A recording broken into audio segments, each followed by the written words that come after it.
Hola, buenas tardes, Buenas tardes, profe. ¿cómo están? Buenas tardes, profe. Bueno, ¿cómo va todo? Eh, ¿Hay alguna cuestión en relación al curso, a los materiales, a las lecturas que quieran comentar, mientras esperamos que termine de sumarse el resto de la gente?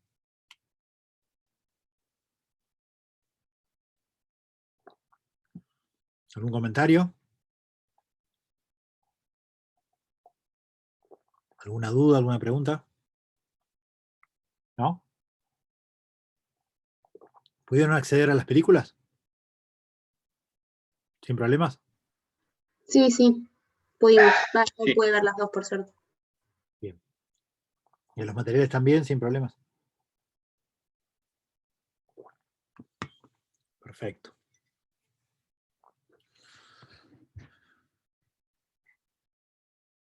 Bueno, vamos, mientras esperamos entonces, ¿alguien quiere comentar la película de Paulina? Digo, no comentarla en general, sino quién podría identificar distintos temas que puedan tener que ver, de algún modo, con la materia. ¿Qué temas aparecen mencionados en las distintas escenas, en las distintas problemáticas que plantea la película? ¿Qué les parece?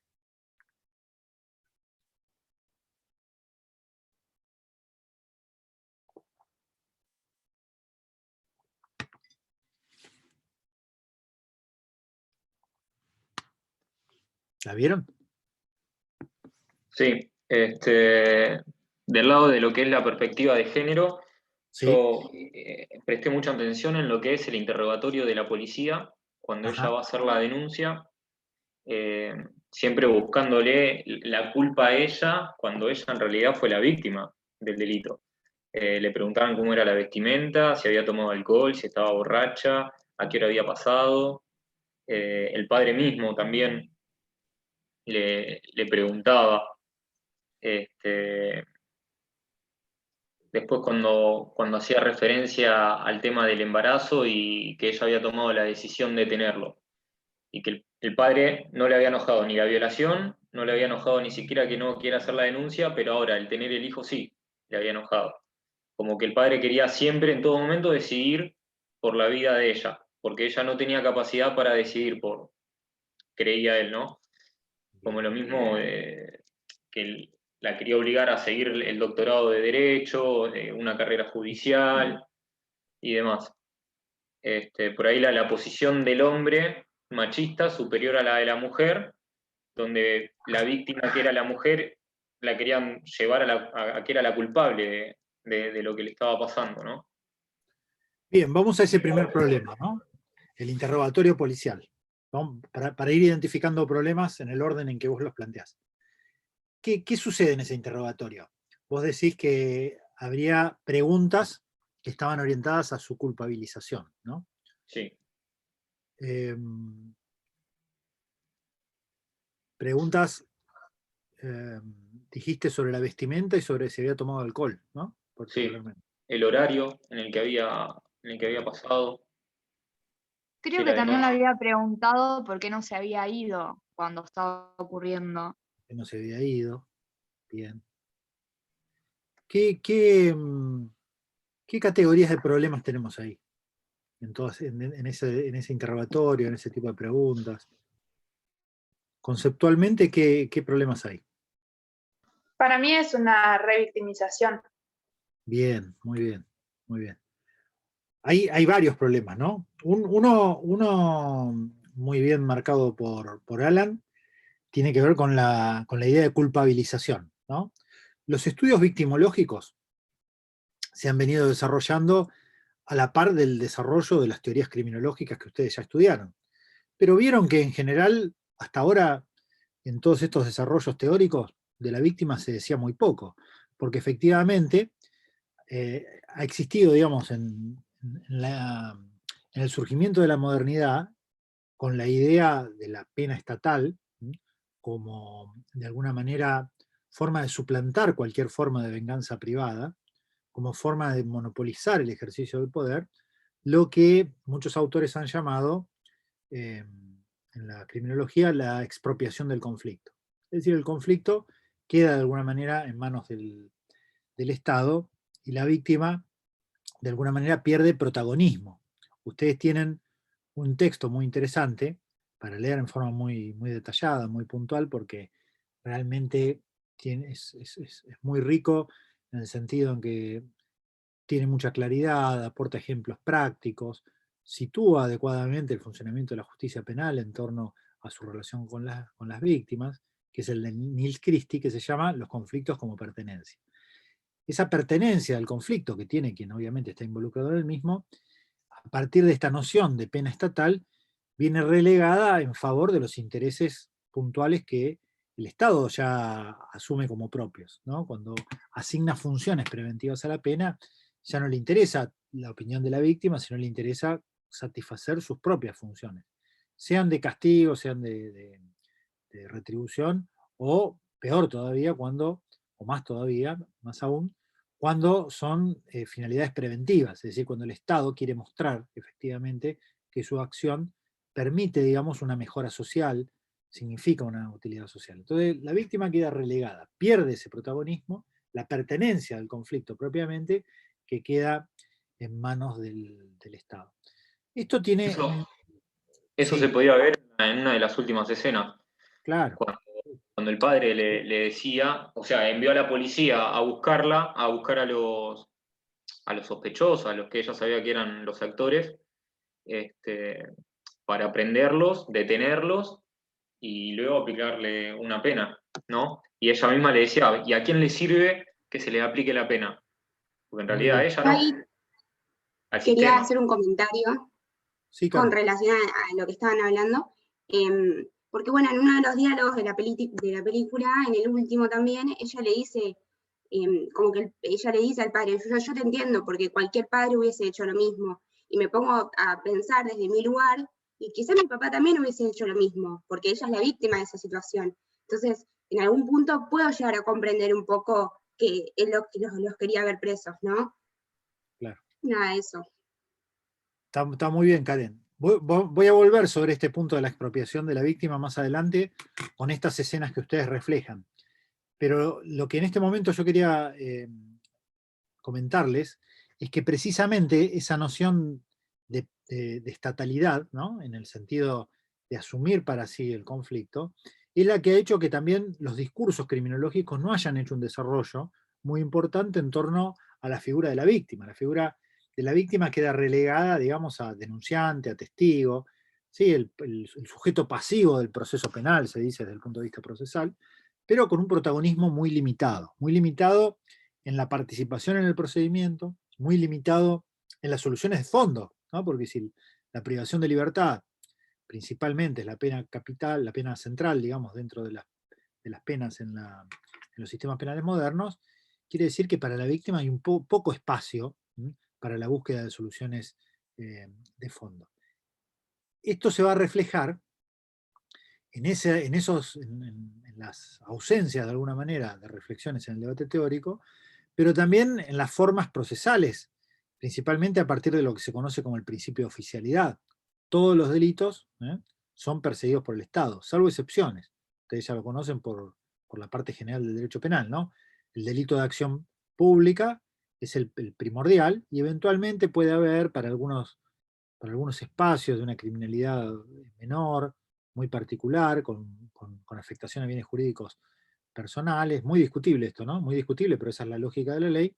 Eventualmente algunos delitos de acción privada o incluso delitos de instancia privada.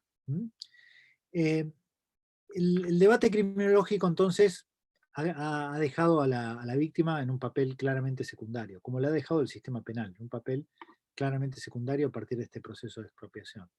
¿Qué aparece en el debate criminológico? Bueno, aparecen algunas menciones del viejo positivismo, por ejemplo, Lombroso, justamente para, de algún modo, estudiar sobre las mismas bases metodológicas, es decir, la constatación de datos, de casos individuales para establecer patrones de causación del delito, para estudiar entonces cómo las víctimas pueden poner también condiciones para que el delito se produzca. Esencialmente para el positivismo es el sujeto delincuente, el que pone las causas, sean antropológicas, biológicas, psicológicas o sociales, pero pone las causas para que el delito se cometa, pero en determinados casos puede también que sea la víctima la que pone las causas para que el delito se cometa. En este sentido, aparece justamente una serie de trabajos de autores alemanes, von Hentig, von Mendelssohn, los menciono, no hace falta que los recuerden, pero que justamente lo que tratan de explicar es que, especialmente en los delitos que pueden tener que ver con agresiones a la integridad sexual, puede ser la moralidad de la propia víctima, o en este caso la inmoralidad de la propia víctima, la que ponga una condición para la comisión del delito. Ese es fíjense, ese es el espacio, ¿no?, reducido que le da la victimología positivista a la víctima. Un espacio de causación en donde prácticamente hay un juzgamiento moral para las víctimas. También lo hacen, digamos, en los casos de delitos contra la propiedad, por ejemplo, para evaluar o analizar empíricamente los descuidos en que puede haber incurrido el titular del bien jurídico, por ejemplo, en las estafas, para favorecer que el delito se haya cometido. No hay, digamos, en la reflexión criminológica más, en ese momento, que referencias exclusivamente a las condiciones que la víctima puede poner por su descuido, por su inmoralidad, a que el delito se cometa. Claro, en el desarrollo de la sociología posterior, ¿no?, pensemos en el desarrollo teórico que hicimos. El iluminismo, las víctimas quedan secundarizadas frente al papel protagonista del Estado y sus finalidades utilitaristas. En el positivismo, las víctimas quedan reducidas exclusivamente a la posibilidad de determinada criminalidad poner alguna causa que pueda haber favorecido el delito. La sociología posterior norteamericana tampoco existe una mención, digamos, específica o estudios que desde este punto de vista desplieguen conceptos relevantes en torno a las víctimas. Uno de ellos, uno de los pocos que aparece en este sentido, es precisamente este que mencionó Alan, ¿no?, la idea de la culpabilización, la idea de que efectivamente, de algún modo, el accionar de los sistemas de justicia pueden generar un signo de culpabilización en la víctima. De alguna manera, los antecedentes del concepto que introdujo después, no me acuerdo quién había sido quien mencionó, la noción de victimización, ¿no? Es decir, posteriormente, ya desde un punto de vista más crítico en el funcionamiento de los sistemas penales, cuando se acuña el concepto de criminalización, para pensar que efectivamente es la propia sociedad o el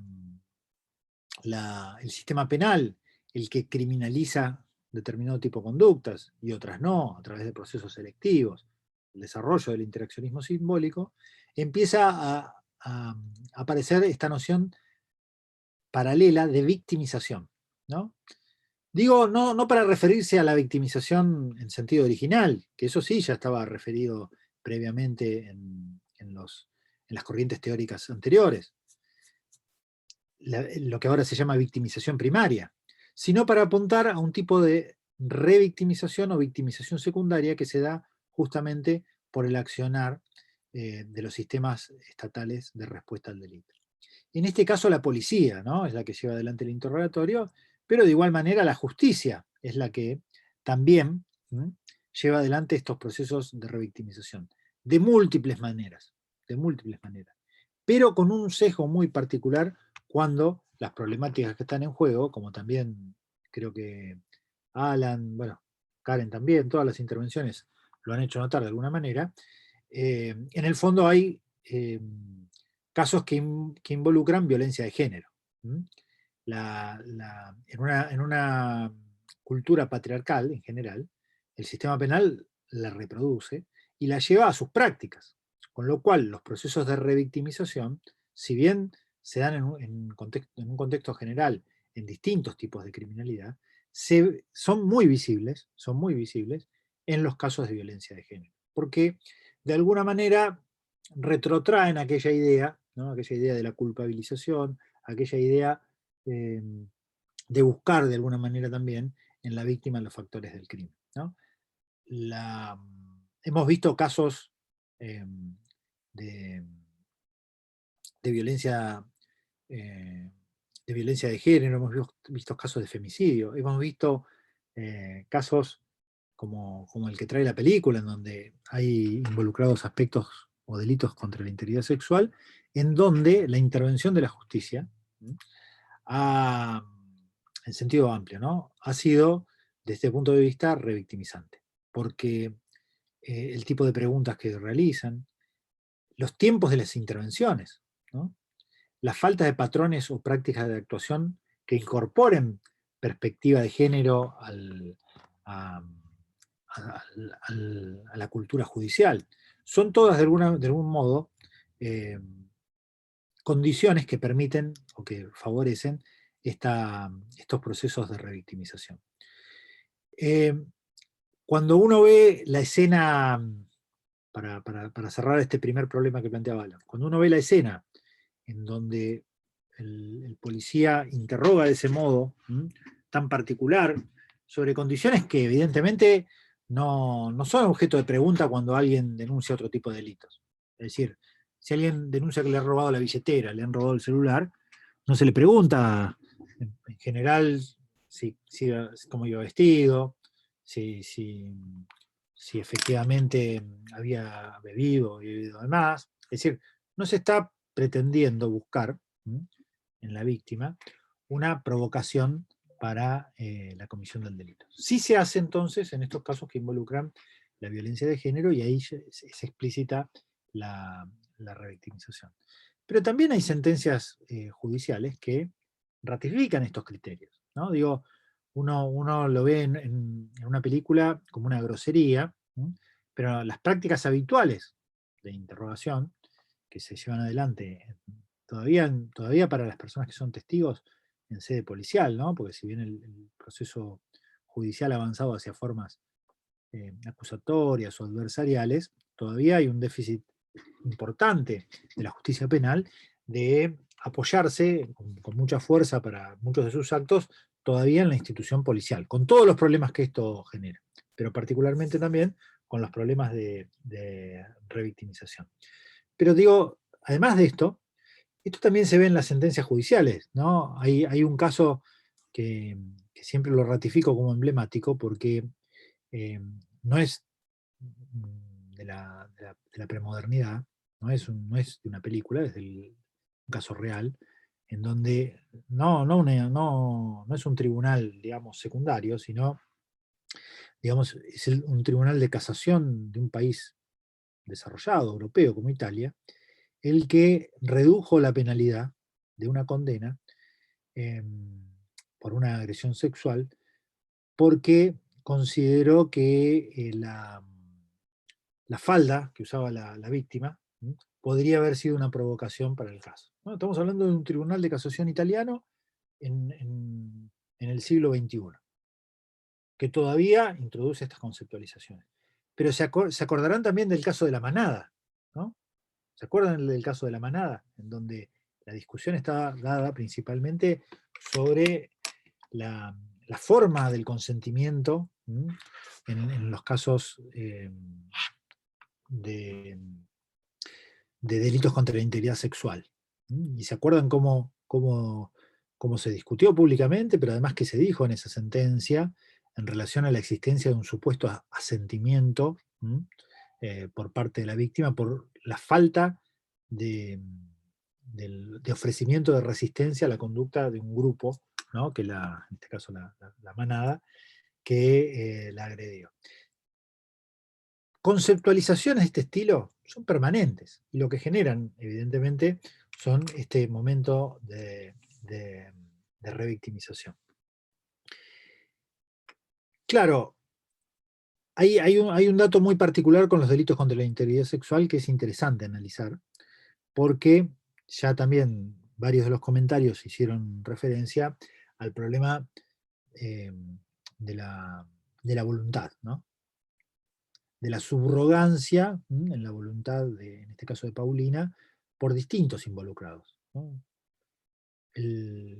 Incluso fíjense la reacción que tiene la pareja, ¿no? La reacción que tiene la pareja de buscar una respuesta, pero yo por lo menos así lo interpreto. Para mí es notorio que la afectación que él hace notar, sobre todo en la última conversación que tiene con Paulina, es una afectación más de tipo personal. No sé si ustedes lo interpretaron de la misma manera. Es decir, él defiende más su condición de pareja que tiene que soportar que su pareja ha sido objeto de una agresión sexual, que el propio interés o la propia voluntad de ella, ¿no? Esto es propiamente una fuerte expresión, una fuerte manifestación de lo que denominamos una sociedad imbuida de cultura patriarcal. Es decir, la afectación al honor del masculino cuando su pareja ha sido agredida sexualmente. Ahí está el núcleo, digamos, del problema que plantea, no me acuerdo el nombre que tenía la pareja de él en la película, la pareja de Paulina. Su propia afectación, no la de ella. Él busca una respuesta, porque él se siente afectado en primera persona, independientemente de cuál sea la voluntad de ella.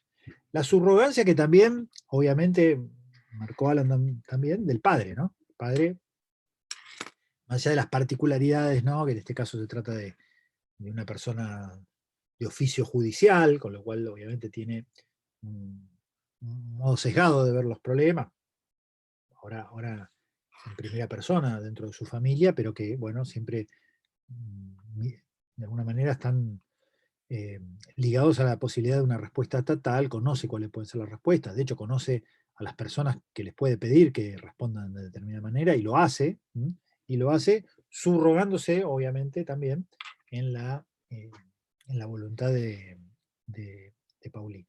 Pero fíjense particularmente que dentro del acotado catálogo de delitos que rompen el esquema del principio de oficialidad, ese principio de oficialidad que decía que todos los delitos deben ser perseguidos por el Estado como delitos de acción pública, ¿no? La forma jurídica, digamos de alguna manera, de la expropiación del conflicto. Uno de los pocos que requiere la instancia privada, precisamente es el delito que importa una agresión a la integridad sexual. Y esto plantea un problema, ¿no? ¿Cómo lo ven ustedes esto? Sí, claramente. El miedo juega un factor muy, muy preponderante acá. El miedo de la víctima a llevar a cabo la denuncia, creo yo. ¿En el caso de la película o en general estás hablando? En general, creo que en la película también uno de los motivos por los cuales ella no hace la denuncia es el miedo, es la lástima, el tratar de comprender a los actores por qué hicieron eso. Bueno, pero son dos cosas distintas. Sí. Digo, una cosa es temor, ¿no? Es decir, que la denuncia puede tener consecuencias, que puede ser Exacto. de alguna manera objeto Eso con respecto a la realidad. Es para mí, uno de los problemas de la instancia privada para estos delitos.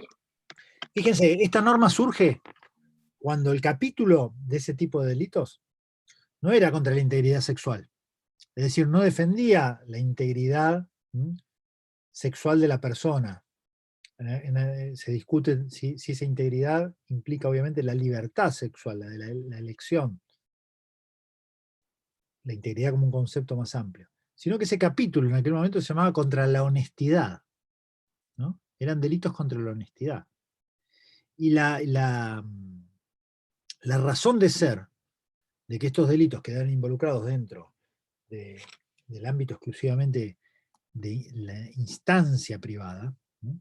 De la instancia privada, es decir, el Estado puede accionar, pero solamente si la víctima quiere, estaba vinculado a la preservación del honor, ¿no? La preservación, digamos, a que no se conozca, que no se haga público, ¿no? En un contexto comunitario, en un contexto societario, que la persona había sido objeto de una agresión sexual. Probablemente por las reacciones que efectivamente demuestran en la película tanto la pareja de Paulina como el padre, ¿no? Que se ven afectados más bien en ese aspecto, ¿no? Honorífico. Eh, o eventualmente también de la mujer, que puede, digamos, en un medio social, ser estigmatizada por haber sido objeto de una victimización de estas características en una sociedad de las características de inicio del siglo XX, como es la del Código Penal. Pero hoy persiste la regla. Hoy se la ha tratado de reinterpretar justamente sobre la base de la revictimización. Es decir, la regla estaría, de alguna manera, ya no vinculada a la honestidad, ese es el origen, ¿no? Ahora, si la queremos reinterpretar es otra cosa, pero el origen es ese. Esconder algo que puede ser un estigma social, para eso estaba esa regla en aquel momento. Hoy eso ya es insostenible, ya no se trata de delitos contra la honestidad, se trata de delitos contra el interés sexual. Entonces se piensa que podría esta regla estar ligada a la posibilidad de evitar la revictimización, ¿no? Y devolver de alguna manera cierto protagonismo a la víctima en estos casos. ¿Qué opinan de esto? Digo porque acá hay una discusión de fondo sobre la perspectiva de género, sobre el consentimiento, sobre la autonomía, ¿no? De las mujeres. Principalmente los comportamientos, los patrones criminológicos en relación a los delitos contra el interés sexual afectan principalmente a mujeres. Y ahí hay una discusión muy interesante. ¿Qué opinan sobre esto?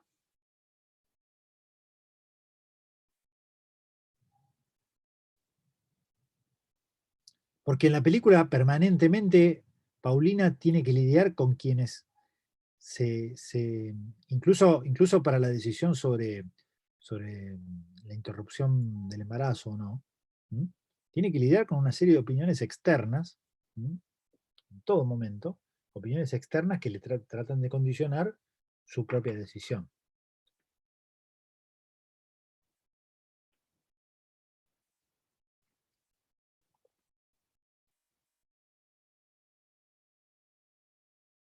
¿Cuál es el marco de voluntariedad, entonces, o de autonomía que el sistema penal debería resguardar para la mujer? Digo, esto fuera del caso es frecuente también en los casos de violencia de género, es decir, mujeres que son objeto de violencia cotidiana, reiterada por la pareja, y que de algún modo o la toleran, por estar inmersas en la propia cultura patriarcal, reproducirla, ¿no? También reproducir esos estándares, por invisibilización del problema.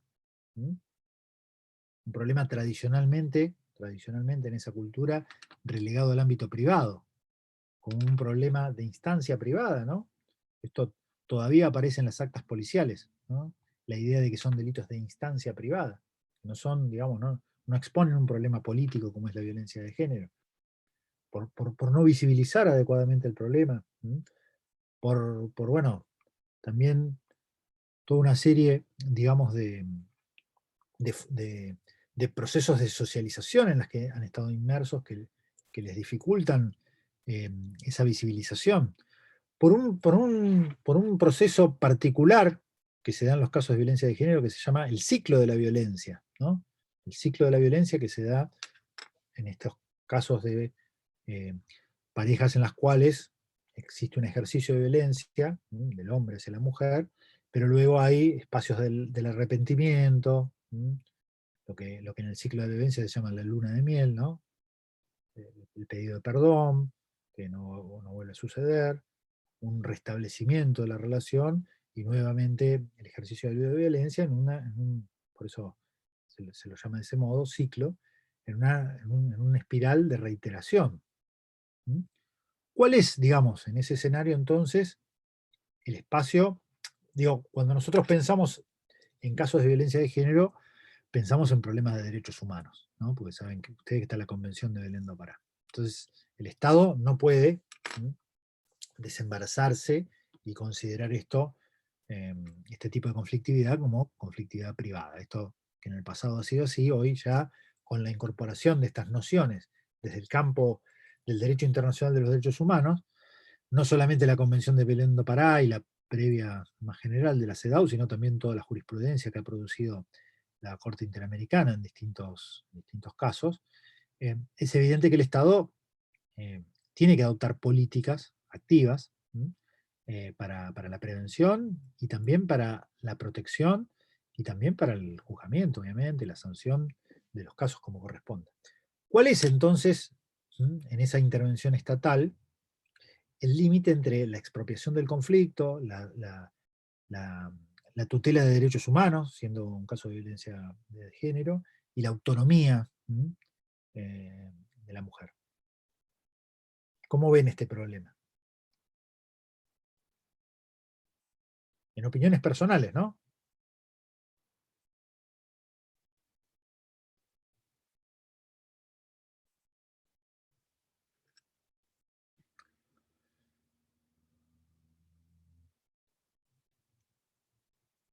Digo porque además son parte de nuestras experiencias cotidianas, ¿no? En los ámbitos cercanos, ¿no? Todos todos y todas nos hemos socializado con estos condimentos de una cultura que, bueno, está en transformación, está en reconocimiento, hay políticas activas que van emergiendo, pero evidentemente son parte de los problemas de nuestra cultura, de nuestra sociedad, y obviamente de nuestras individualidades, como hombres, como mujeres, como personas con, con identidades sexuales diversas, ¿no? Todos estamos involucrados, ¿no? Todos y todos estamos involucrados en este problema porque es parte de nuestra realidad relacional, ¿no? Más cercana, más lejana, con mayor nivel de conflictividad, con menor nivel de conflictividad, con uso de violencia física, con otras formas de violencia, que pueden ser la psicológica, la patrimonial, la simbólica, la obstétrica, en todo contexto relacional, ¿no? Revisen, y esto es importante, ¿no? Ténganlo en cuenta también para ir estudiando, están ahí los materiales que les hemos dejado, revisen la ley nacional, revisen la Convención de Belén do Pará, estos conceptos, ¿no? de los tipos, ¿no? Y de las modalidades de violencia de género son importantes. Incorporarlos, digo, desde el plano jurídico, desde ya, para que los conozcan, para identificarlos también en torno al funcionamiento del sistema penal, pero para identificarlos también en la vida cotidiana, porque el problema justamente de este tipo de conflictos es la invisibilización, y hoy empezamos a ver conflictos particulares, ¿no? Hoy se habla, por ejemplo, digo, para hablar de una política que en principio va más allá del sistema penal, que tiene que ver más bien con el aspecto laboral, pero que es algo claramente invisibilizado, que tiene que ver con los cuidados en el hogar, ¿no? Asignados tradicionalmente por esos roles preestandarizados a las mujeres y que obviamente no tienen ni reconocimiento ni remuneración, ¿no? Y hoy está en debate. Fíjense, un problema que empieza a ser recientemente visibilizado, pero todos los problemas que venimos mencionando del sistema penal, hasta el momento, recién ahora, se ponen en debate, y todavía siguen en las prácticas judiciales. Yo no sé si les comenté, pero yo trabajo dentro del espacio de la justicia penal, todavía siguen siendo un patrón cultural predominante dentro de la cultura judicial. Es decir, el patrón cultural predominante en la cultura judicial actual, más allá de la ley Micaela, más allá de todos los esfuerzos que hay por la capacitación, por protocolos de actuación para reformar estos patrones o estas tendencias, sigue de alguna manera estando ligado a la reproducción. Digo, primero la invisibilización, esto me parece bien importante, ¿no? La falta de capacidad de visualizar un problema donde lo hay, ¿no? Me parece que es el primer patrón, porque hay interpretaciones de las normas jurídicas, ¿no? Hay textos legales que todavía siguen, de algún modo, sin visibilizar ciertos problemas desde una perspectiva de género. Entonces digo, en este contexto, y se los pregunto en primera persona, porque es parte, vuelvo a insistir, de nuestras relaciones sociales en la sociedad del presente. ¿Cómo ven esa dualidad y los espacios de autonomía, en este caso, para las mujeres frente al sistema penal, tal como los plantea la película?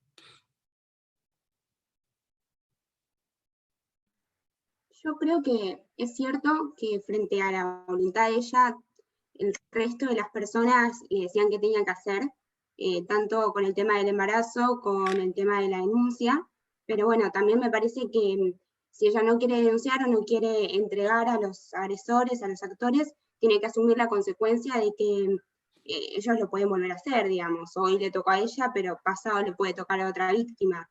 Entonces, bueno, eso también, ¿no? Digamos, asumir las consecuencias de sus propios actos. Con el tema del embarazo me parece que está bien. Sí. ¿Y el Estado frente a eso, entonces, que estamos hablando de un plano del deber ser, ¿no? De lo que pensamos, de lo que cada quien piensa sobre el problema. Las normas jurídicas ya las conocen y bueno, pero digo, a partir de repensar posiciones podemos darle interpretaciones diversas, ¿no? Como digo, ahora se piensa que es una norma tendiente a evitar la revictimización y a ese concepto de revictimización o de victimización secundaria le puede incorporar una perspectiva de género, ¿no? Esto me parece que es primordial, importante, incorporarle a ese concepto un contenido que tradicionalmente no tuvo, ¿no? Era más bien general para ver cómo la actuación del sistema penal podía generar un segundo momento, digo, sentarse frente, salgamos de esto, ¿no? Del problema de género, sentarse frente a una persona que ha ejercido violencia, ¿no? En el marco de un delito contra la propiedad, o que ha agredido, digamos, ha hecho una agresión contra la vida, ¿no? Sentarse en un espacio judicial, declarar en contra, revivir momentos, digamos, emotivos, todo eso formaba parte del concepto tradicional de revictimización, que involucraba también estos tipos de conflictos, pero que no lo identificaba adecuadamente como un problema de violencia de género. Hoy este concepto necesariamente tiene que estar involucrado con un contenido particular o con una perspectiva de género. Entonces digo, el Estado frente a esa dualidad, la decisión de no perseguir y el riesgo que menciona Karen de que, bueno, esto pueda ser repetido en el futuro. Incorporando una perspectiva de género. ¿Qué debería hacer? Yo creo que deberían, desde una perspectiva psicológica, ayudar a la víctima a entender las consecuencias que puede tener no denunciar, porque ahí solamente ella no quiere denunciar por el estigma social. Pero nada, para mí lo principal sería hacerle o mostrarle en realidad cómo repercutiría no denunciar. Bien. Yo Yo creo que la creo que... película... Sí, perdón. No, yo quería decir una cosita que yo creo que más que con el estigma quizás tenga que ver con el miedo de la víctima, o sea, ya de por sí ella es una víctima, o sea, y tener que encima de ser una víctima, tener que estar asumiendo que si no denuncia tiene la culpa de algo que puede llegar a pasar, me parece que es demasiado para esa persona, o sea, ya es demasiado de por sí. Haber pasado por la situación, encontrarse en esa situación de tener que estar diciendo, sí, yo soy la víctima, porque no siempre la víctima se ve en el papel de la víctima, sino que por ahí a veces dice, no, yo por ahí hice algo y sí, bueno, a ver, por algo me pasó. Ya de por sí, asumir que es una víctima es un paso gigante y tener que también estar yendo a denunciar es otro paso que es enorme. Sí, entonces me parece como demasiado tener que estar diciendo, sí, tiene la culpa. Yo creo que lo que dice Agus en parte está buenísimo, de que el Estado estaría bueno que se involucre en una cuestión de decir, bueno, si yo te contengo, voy a estar y te voy a ayudar y te voy a decir, sí, vos sos la víctima, reconocete como víctima, no tenés la culpa de lo que puede llegar a pasar. Estaría buenísimo que así sea, pero no siempre es así. Perfecto, muy bien. Yo creo que... Es un ideal, ¿no? Creo... Sí. No sé si se... creo que el problema... Sí, que yo por lo que vi en la película, el problema está en en cómo se toma la víctima dentro del proceso, digamos, declara y después no se la toma más en cuenta. Es como que habría que haber un nivel intermedio, ¿no? De que no expropie el Estado totalmente los derechos de la víctima, sino que se le incluya y que pueda participar o se la tome en cuenta, porque lo que le sucede a ella es que no puede llevar adelante el proceso o buscar una solución o tratar de entenderlo, porque como ella lo haría, digamos, como que no se la toma en cuenta a la víctima. Totalmente, muy bien. Es decir, los problemas que acaban de plantear Agustina y Elina son los problemas que tiene el sistema de justicia, es decir, no considera su voluntad. En este caso me da la impresión que ella tenía un posicionamiento firme, no había problemas de temor, no había un problema tampoco de invisibilidad, como decía Rosela, sino simplemente había un posicionamiento firme en torno a buscar un tipo de solución que para ella era la adecuada. Sentarlo y que le explicara cómo son las cosas. No estaba interesada en el funcionamiento del sistema penal, en el interés de la pareja, en el interés del padre, en ese policía que lo interrogó y quería culpabilizarlo. Ya estaba ajena a eso con un posicionamiento, a mi modo de ver, firme. Nadie escuchó cuál era su interés.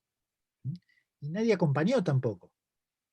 O sea, lo primero lo plantea Lina, lo segundo lo plantea Agustina, ¿no? Es decir, no hay un déficit serio en estos casos de los sistemas de justicia penal, en esta lógica de expropiación, pena sí, pena no, llevar adelante un proceso para ver si hay un culpable o no, juntar las pruebas y secundarizar el protagonismo de la víctima, es que no existe diseñado institucionalmente equipos que puedan gestionar estos casos con perspectiva de género.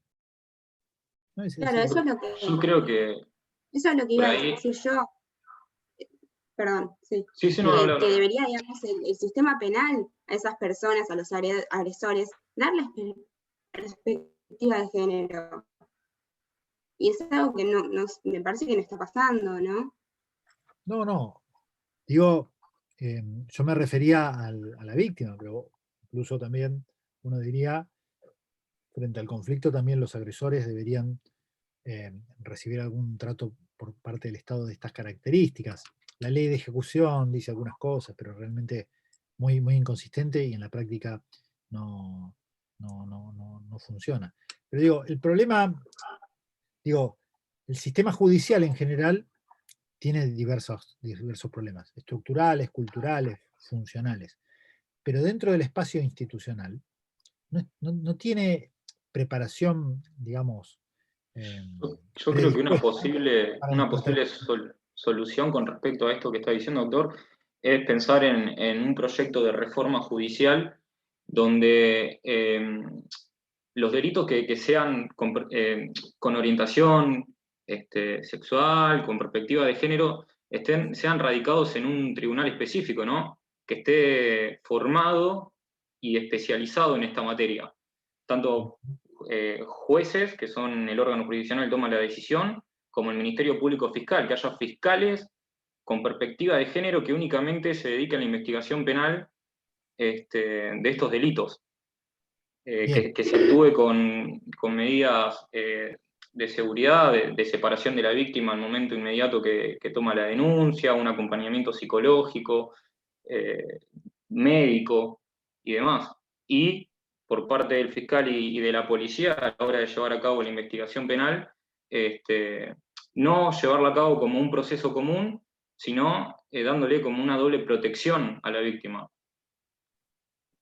porque se encuentra en un grado de inferioridad. Este es un desafío actual del sistema judicial. ¿Por qué no existe todo eso que vos decís? Lo que se ve un poco en la película es en realidad que está todo el sistema penal concentrado en el sujeto, atrapar y castigar al sujeto, y nunca en ningún momento se toma en cuenta qué es lo que quiere la víctima, porque a ella no le repara nada el castigo, de hecho le produce más dolor, porque no lo entiende. Entonces en ningún momento, de hecho creo que en el texto de Nils Christie dice también que ni siquiera llegan a participar en el juicio muchas veces, ¿no? Se las aparta totalmente, creo que es el punto central. acompañar e incluir. Sí, sí, perfecto, muy bien. Pero digo, nada de esto es parte de las estructuras judiciales actuales, ¿no? Es decir, aparecen, ¿no?, algunas instancias, principalmente desde el ámbito del Poder Ejecutivo, que empiezan a desarrollar, digamos, estructuras gubernamentales para la atención de los casos de violencia, desbordadas, claramente desbordadas, ¿no? Porque obviamente no es que es un problema que estaba claramente ausente en las estadísticas, pero no en la sociedad, y hoy se comienza a visualizar, y hoy efectivamente la cantidad de denuncias, no es que están anunciando que efectivamente se ha incrementado la violencia de género, probablemente sí, lo que están anunciando es que se ha visibilizado, ¿sí? Casos que antes, digamos, incluso desde la conceptualización, ¿no? Cuando eh, yo estudiaba en la facultad, estos casos eran considerados como crímenes pasionales, no como casos de violencia de género, no como femicidios. Estamos hablando de apenas 20, 30, incluso después, ¿no? Digamos, esta transformación fuerte se ha dado apenas en un escenario de hace una década, un par de décadas. Esta transformación hace, digamos, que los sistemas judiciales hayan quedado rezagados respecto de una nueva reconsideración del problema y no hayan adoptado estructuras adecuadas. Vos decías la necesidad de fiscales, de jueces, de equipos. Claro, pero la necesidad también de acompañamiento interdisciplinario.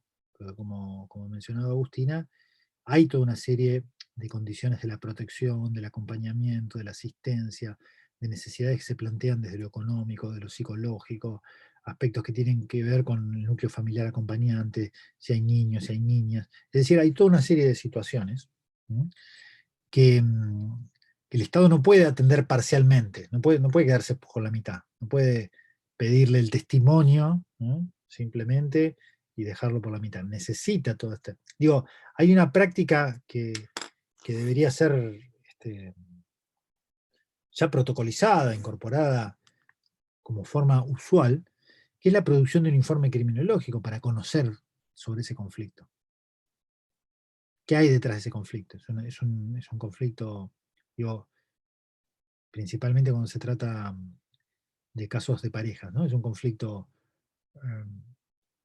que, que tiene su trayectoria, que ha sido objeto de judicialización.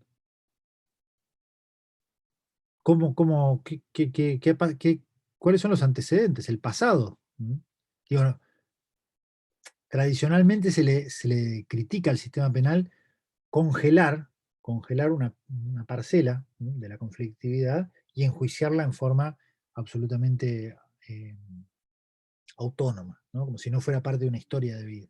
En los casos de Cuando se habla de la doble especialmente, ¿no?, investigación. ¿cómo, Alan? Acá es cuando se habla de la doble investigación.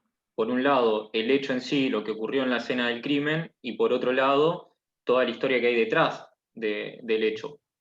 Claro. Todos esos antecedentes son importantes para evitar la revictimización. Deben estar contenidos en un informe criminológico, y para poder tomar estas decisiones que involucran, desde una perspectiva de derechos humanos, la posibilidad de generar una adecuada solución al caso, con medidas de protección. Es decir, este desafío que planteábamos, ¿no?, este interrogante del Estado que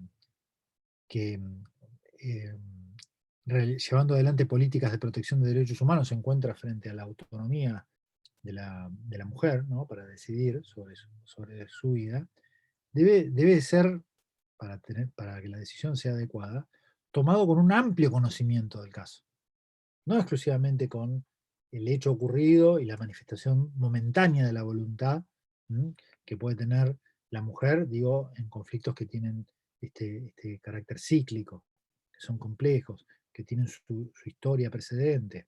Todo esto es una deficiencia seria de la justicia penal en la actualidad, porque no está preparada para enfocar estos problemas. Yo les plantearía, digamos, sobre esta base, más allá de los problemas particulares que involucra la violencia de género, esta serie de problemas que plantea la justicia penal tradicionalmente y en el tiempo contemporáneo. Problemas, como decía, estructurales, problemas que son culturales y problemas que son de algún modo funcionales. Desde el punto de vista estructural, uno de los problemas serios que tiene la justicia penal, que ustedes lo conocen porque es objeto de permanente debate, ¿no? Hoy se habla de la reforma de la justicia penal, es su independencia. La independencia, digo, principalmente desde un punto de vista formal respecto del resto de los poderes del Estado, pero también respecto de poderes fácticos, ¿no? Desde un punto de vista material también de intereses que pueden estar más allá de esa ficción, digamos, que intenta separar, digamos, lo que es un complejo de relaciones sociales entre estructuras estatales y estructuras privadas. Hay un problema, digamos, central desde que surgió el Poder Judicial y que se proyecta sobre los mecanismos de selección de los magistrados, el grado de autonomía que tienen las instituciones para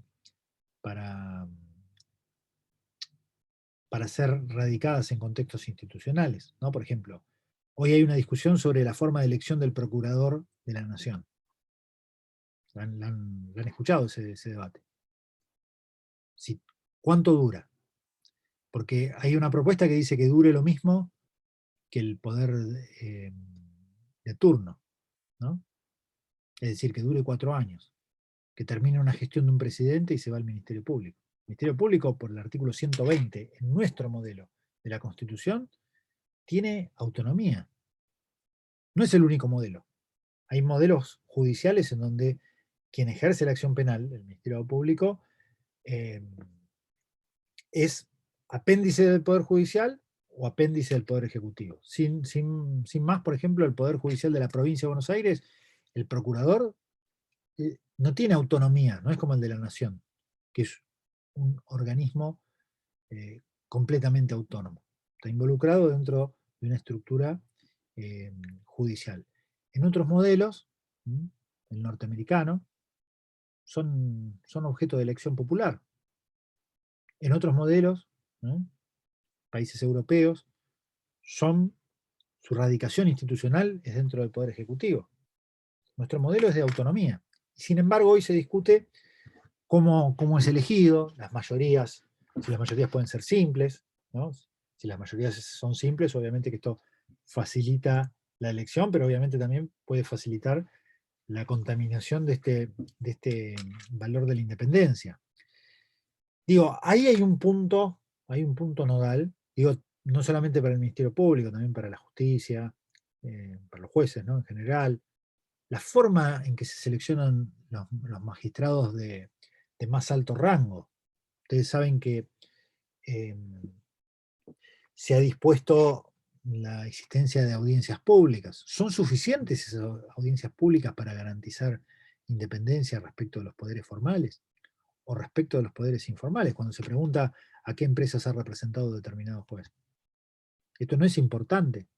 Hay una serie de problemas que son claramente estructurales de la justicia y que tienen un impacto directo, primero en su forma de funcionamiento, pero también en la confianza que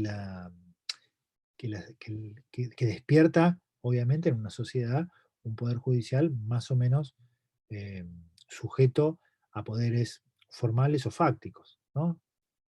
Ahí me parece que se juega la legitimidad fuerte del Poder Judicial y hay un problema real, un problema serio que se ha venido planteando desde siempre, pero que hoy es objeto del debate público y de la reforma judicial que está en discusión en nuestro país. Un segundo problema estructural también tiene que ver con la conformación social de esas estructuras. Digo, un déficit fuerte que tiene el Poder Judicial en nuestro país es que no tiene representatividad popular directa. A diferencia de los otros dos poderes, más allá de todas las distorsiones que tienen los sistemas de representatividad, los problemas que tienen las listas sábana, los problemas que tienen los presidencialismos, toda una serie de patologías de los sistemas políticos que son visibles, el único poder del Estado que no tiene elección popular directa o inmediata es el Poder Judicial. Esto, de origen, genera un déficit de legitimación. Nosotros no elegimos a los jueces y a los fiscales de forma directa. Para esto se ha conformado, a partir de la Constitución de 1994, los consejos de la magistratura. ¿Quiénes son las personas que acceden a cargos judiciales? ¿Son representativas del escenario social en general? ¿O proceden de ciertos sectores sociales exclusivamente? Esto es importante porque, digo, esto se plantea en el juicio por jurados. El juicio por jurados, antes de la realización del juicio propiamente dicho, está lo que se llama la audiencia de selección. ¿Por qué es importante la audiencia de selección? Porque cada parte sabe el conflicto que lleva y sabe qué juez puede ser, o jueza puede ser problemático, ¿no? Si hay un conflicto racial, el equilibrio racial es fundamental, ¿no? El equilibrio de género viene ya preestablecido por ley, ¿no?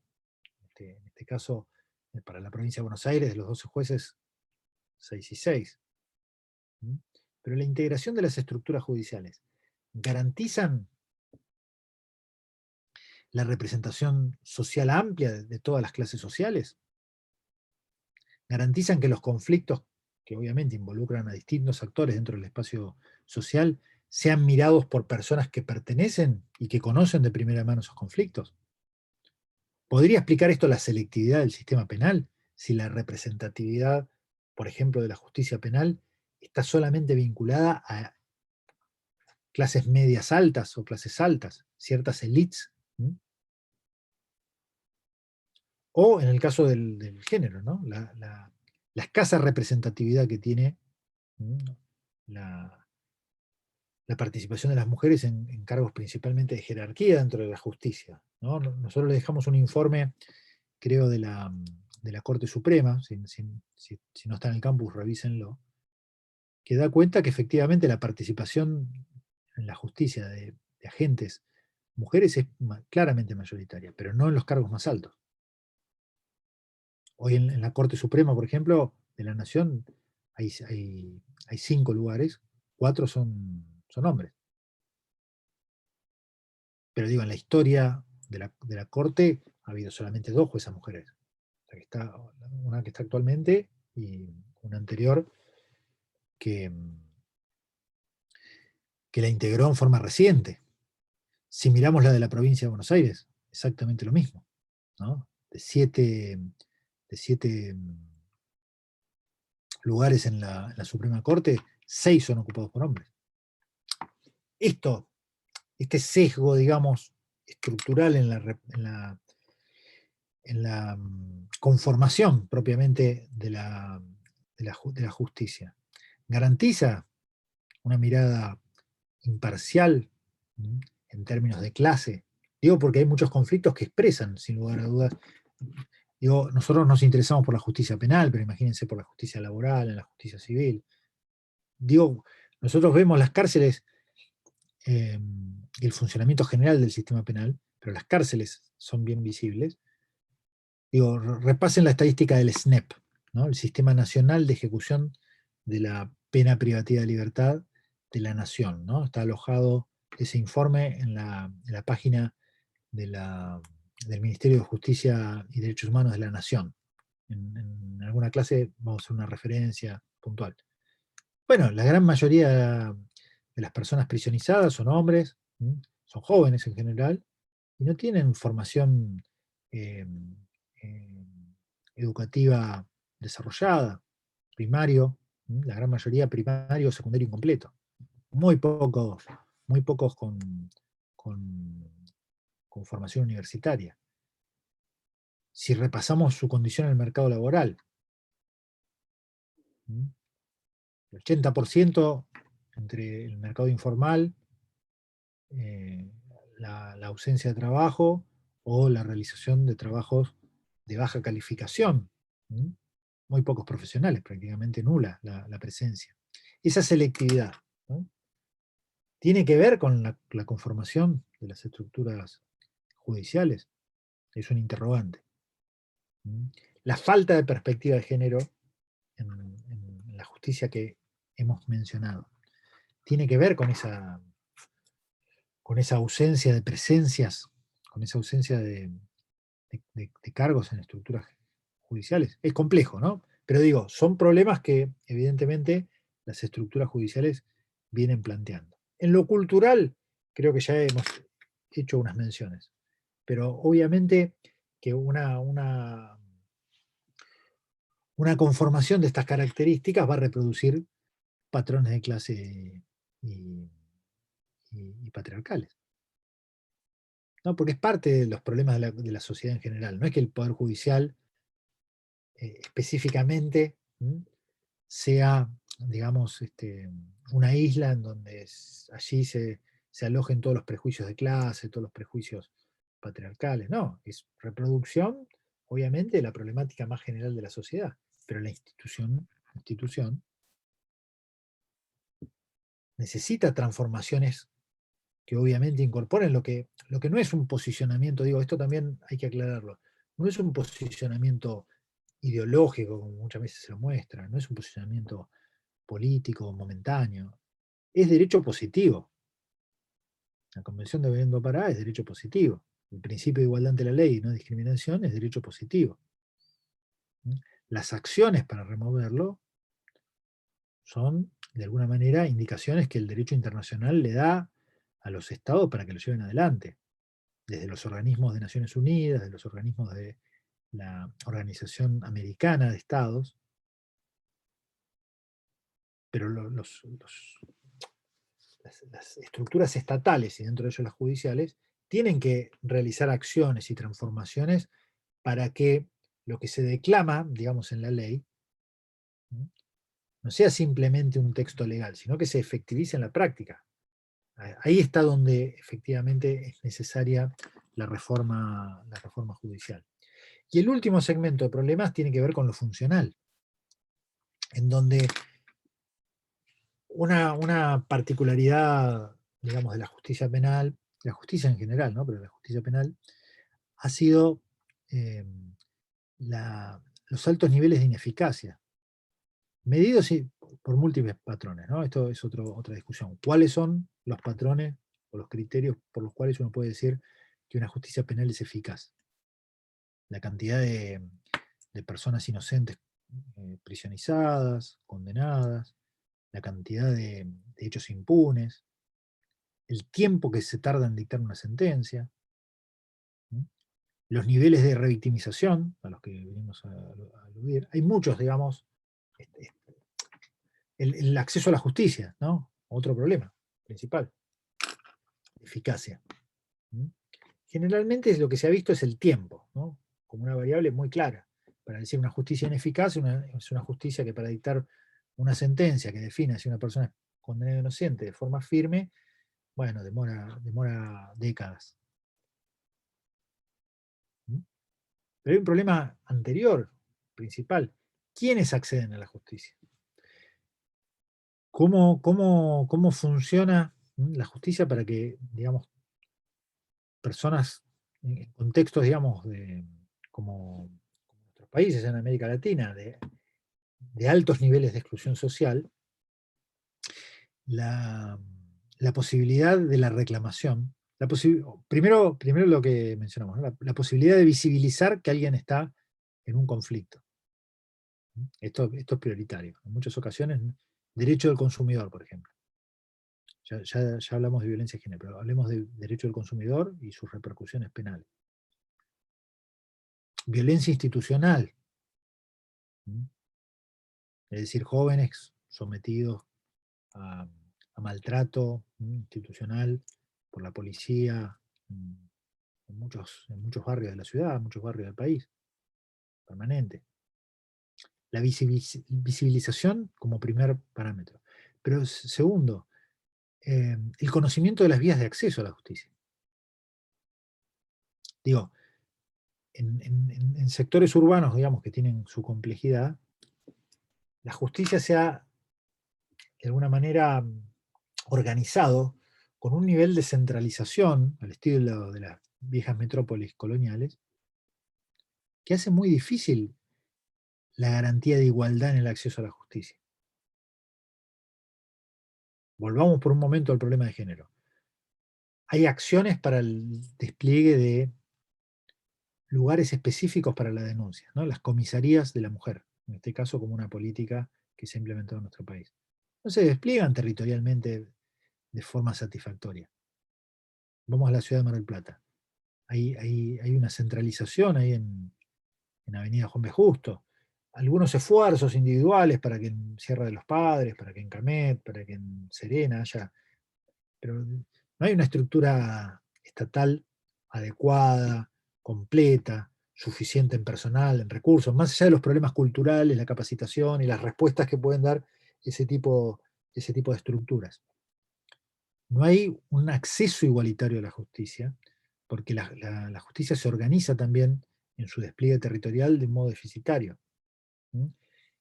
El problema de la atención de las personas que tienen consumos problemáticos, un problema muy presente en la justicia penal, por infracciones a la ley de estupefacientes, por otro tipo de delitos, en general menores, problemas que tienen personas que no tienen satisfechas las necesidades habitacionales, permanentemente transitan por la justicia penal con distintos tipos de conflictos. No hay espacios de atención, ¿no? Porque la justicia no tiene, digamos, dispositivos de atención territorial desplegados adecuadamente, además donde los conflictos suceden. La violencia institucional, las personas con dificultades habitacionales, también la violencia de género, digamos, que aunque se distribuye socialmente de forma homogénea y obviamente territorialmente de forma homogénea, no encuentra respuestas adecuadas en aquellos sectores, desde el punto de vista espacial, que no son donde están situados los edificios de justicia.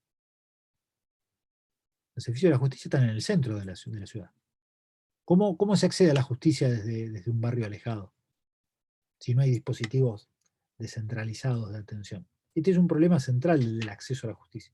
Entonces, ¿cómo la justicia es eficaz si primero hay dificultades para que vastos sectores de la sociedad visibilicen los conflictos en los que están inmersos? Que luego tengan el conocimiento de cuáles son las rutas de acceso a la justicia. Que luego tengan los dispositivos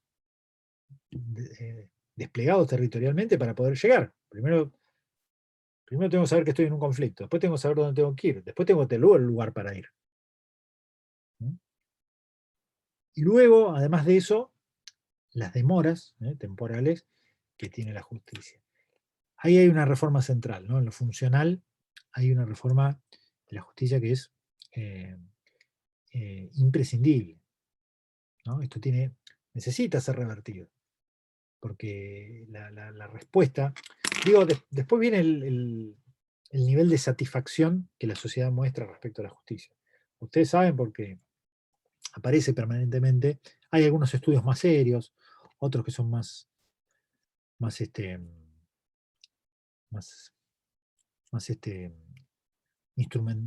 usados instrumentalmente por determinados sectores, pero realmente hay un bajo nivel de legitimidad de la justicia. Claro, digamos, problemas de independencia de base, ¿no? Problemas de representatividad, sesgos que obviamente tienen en función de su conformación. Problemas funcionales de esta característica, ¿cuál va a ser el grado de legitimación que puede tener la justicia frente a la sociedad? Independientemente de un problema bastante más complejo, que es sus niveles de efectividad en términos de impunidad, ¿no? Por distintas razones y por distintas discusiones, ¿no? Algunos, porque la ley es demasiado blanda, porque los jueces utilizan la excarcelación. Hay toda una serie de discusiones que están tergiversadas o problemáticas. Pero digo, si nosotros vemos cuál es el nivel de denuncias y el nivel de condenas, no hay sistema judicial que sentencie un 5% de los casos de los que ingresan. Pero no en la Argentina, no en Mar del Plata, en el mundo. El problema es que se hace con el 95% de los casos. Si el 95% de los casos se archivan, tienen una resolución a los 10 años, no se pone en conocimiento de las personas que están involucradas cómo va el caso, ahí hay obviamente un alto nivel de deslegitimación social. Porque hay soluciones satisfactorias para las personas, aunque, digo, si no encontramos al que me robó el celular, pero si la justicia me brindó una buena atención, incluso se preocupó por lograr algún mecanismo reparatorio o lo que fuera, bueno, puede haber un nivel de satisfacción adecuado. Por más que el caso haya quedado impune, porque obviamente no se ha podido lograr determinar quién fue o qué fue lo sucedido. Si la justicia no informa, si la justicia notifica con fórmulas, ¿no? El último problema y cerramos. Con fórmulas de un lenguaje, ¿no?, completamente alejado de la ciudadanía, ¿no?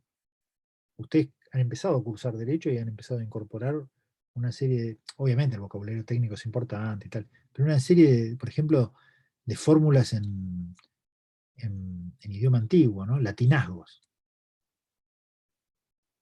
Alguien recibe una sentencia, no sabe ni de qué se trata. Además, las sentencias se transcriben en forma íntegra, ¿no?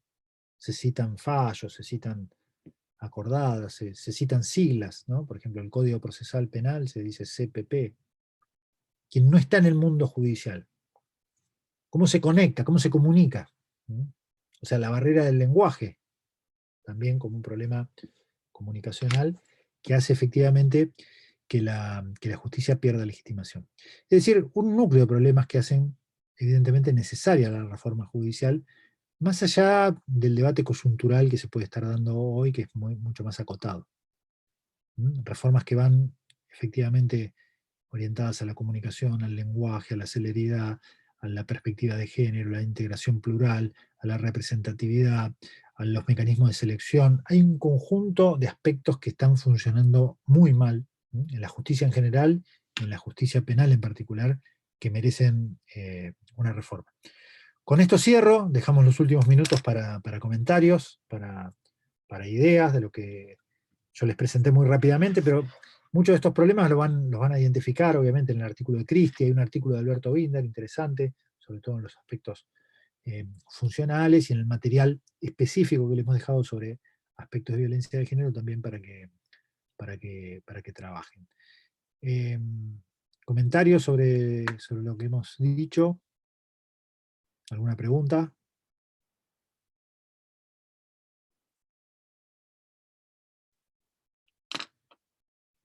Digo, a mí me parece prioritario, ¿no? Yo haría un curso dentro de la Facultad de Derecho específico digo porque es el espacio, ustedes van a ser abogados, abogadas en el futuro, es el espacio donde necesariamente se van a referenciar, ¿no? Sea porque pertenezcan al ámbito judicial, y se requieren transformaciones desde adentro, indudablemente, más allá de las transformaciones desde arriba, que son importantes, las transformaciones desde abajo también son muy importantes en la cotidianidad, en las prácticas que permanentemente llevan adelante quienes están en la justicia, o en la libre profesión, porque obviamente van a enfrentar permanentemente ese sistema, representando víctimas, representando personas. Digo, me parece crucial, ¿no?, para quienes estudiamos abogacía, ¿no? No es que, digo, un sistema judicial en una sociedad democrática tiene un valor muy importante, no porque no lo tenga el legislativo, que sí lo tiene, y el ejecutivo desde ya, pero el Poder Judicial ha tenido de alguna manera un protagonismo secundario, y cuando ha sido protagonista no ha sido con buenas noticias. Entonces me parece principal que estos problemas se debatan y se discutan, porque son los que van a enfrentar permanentemente, los que enfrentamos como ciudadanas y como ciudadanos cotidianamente también. ¿Preguntas, dudas? ¿Algo para comentar?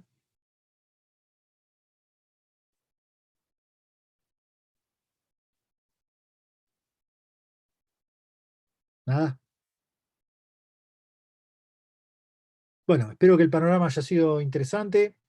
Espero de alguna manera que en el futuro se comprometan con estas reformas. Para mí son imprescindibles, vuelvo a insistir. Son más que... Digo, lamento el debate actual, ¿no? Que está muy centrado en una coyuntura muy ligado a la dinámica del sistema político actual, el sistema comunicacional. Hay que dar un debate amplio de todos estos problemas, pues son problemas reales. Se necesita una reforma real. Bueno, Y pensar un vamos poco en por la cerrado. víctima. ¿Cómo? Y pensar más un poco en la víctima. Claro, ahora se han Duda. hecho reformas sobre la víctima, pero digo, la reforma legal siempre, más allá de los problemas que tiene, que merecería una discusión. Ahora, recientemente se aprobó una en la provincia de Buenos Aires, que obviamente hay que estudiar con profundidad y tal. Hay muchas prácticas, ¿no?, que son importantes, ¿no? Tienen que ver Un con... problema grave que hubo ahora en la pandemia con el tema de la morigeración, de la pena. Claro, también. Volvían al domicilio donde estaba viviendo la víctima. Bueno, pero no dejan de ser